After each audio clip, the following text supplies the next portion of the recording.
రేపు నాగార్జున సాగర్ డ్యామ్ గేట్లు ఓపెన్ చేయబోతున్నారు. ఉదయం 8 గంటలకు డ్యామ్ గేట్లు ఓపెన్ చేయబోతున్నారు అధికారులు. 2 లక్షల క్యూసెక్కుల నీటిని దిగువకు విడుదల చేయబోతున్నారు.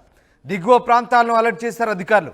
నాగార్జున సాగర్ పూర్తి స్థాయి నీటి నిల్వ సామర్థ్యం 312 టీఎంసీలు కాగా ప్రస్తుతం 266 టీఎంసీలకు చేరింది నీటి నిల్వ.